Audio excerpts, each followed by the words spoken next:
आज Doubtnut app download करें। Doubtnut पर अपने सभी गणित, रसायन विज्ञान, भौतिक विज्ञान और जीव विज्ञान के डाउट्स का करो सफाया। बस प्रश्न की फोटो खींचो, एक ही प्रश्न को क्रॉप करो और तुरंत वीडियो सोल्यूशन पाओ। अभी डाउनलोड करें। हेलो दोस्तों, आपका प्रश्न है निम्नलिखित की परिभाषा दें। यहाँ दे रखा है ए भाग में भर्जन, बी भाग में दिया है प्रगलन। तो चलिए इस प्रश्न को हल करते हैं। तो दोस्तों भर्जन और प्रगलन ये हैं क्या?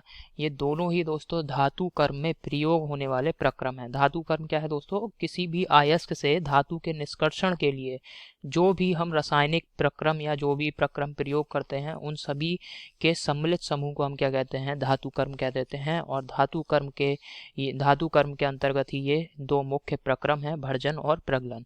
अब इसको यहाँ पे दोस्तों मैं परिभाषा लिख रहा हूँ, फिर इसे समझते हैं। तो भर्जन क्रिया क्या है दोस्तों? भर्जन प्रक्रम वह प्रक्रम होता है जिसमें हम वायु की उपस्थिति में उच्च ताप पर परंतु गलनांक से कम ताप पर, गलनांक ताप दोस्तों क्या है? वह ताप होता है जिस पर कि कोई पदार्थ गलने लगता है, ठीक है, वह उस पदार्थ का गलनांक कहलाता है, वह ताप। तो गलनांक से नीचे परंतु उच्च ताप तक हम क्या करते हैं? वायु की उपस्थिति में किसी भी अयस्क को गर्म करते हैं। तो अयस्क को गर्म करते हैं तो इस क्रिया को हम क्या कहते हैं दोस्तों? भर्जन क्रिया कहते हैं।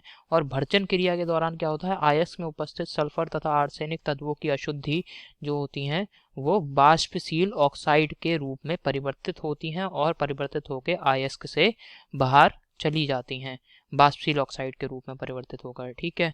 और इस प्रकार की जो अशुद्धि, इस प्रकार की ये जो क्रिया है भर्जन क्रिया, ये मुख्य रूप से किस प्रकार के अयस्कों के शोधन में प्रयोग की जाती है? ये मुख्य रूप से दोस्तों सल्फाइड अयस्कों के शोधन में प्रयोग की जाती है। जैसे कि उदाहरण के लिए कॉपर सल्फाइड CuFeS2, ये दोस्तों कॉपर सल्फाइड का रासायनिक सूत्र है। इस अयस्क के सांद्रण के, इस अयस्क से हम अगर कॉपर को प्राप्त करना चाहते हैं, चूंकि ये एक सल्फाइड अयस्क है तो इसका भर्जन करना आवश्यक रहेगा क्योंकि इसमें सल्फर और आर्सेनिक दोनों की अशुद्धियां उपस्थित रहती हैं, ठीक है। अब दोस्तों इसका यहाँ पे बी भाग देख लेते हैं। बी भाग में हमें बताना है प्रगलन। तो प्रगलन क्या होता है इसको यहाँ पे मैं लिख रहा हूँ। तो प्रगलन क्रिया क्या है दोस्तों? प्रगलन क्रिया में क्या होता है, जो हम निस्तापन और भर्जन करते हैं उसके बाद जो हमें अयस्क प्राप्त होता है उस अयस्क में दोस्तों कुछ ऐसी अशुद्धियां होती हैं जो कि अगलनीय होती हैं और ये अभी भी अयस्क में उपस्थित रहती हैं। मतलब भर्जन और निस्तापन के बाद भी वो अशुद्धियां नहीं गल पाती हैं, इस वजह से इन्हें अगलनीय शुद्धि कह दिया गया है। तो प्रगलन दोस्तों इस प्रकार की अशुद्धियों को दूर करने के लिए प्रयोग किया जाता है, प्रगलन का प्रक्रम। तो निस्तापित और भर्जित अयस्क को हम क्या करते हैं? भर्जित अयस्क में उचित गालक मिला देते हैं। गालक दोस्तों वे पदार्थ हैं जो हमारा अयस्क है उसमें अगलनीय अशुद्धियों को उच्च ताप पे गला देता है और गला करके उनके साथ धातुमल बना लेता है, ठीक है। तो उन पदार्थों को हम गालक कहते हैं। तो उचित गालक मिला दिया जाता है दोस्तों।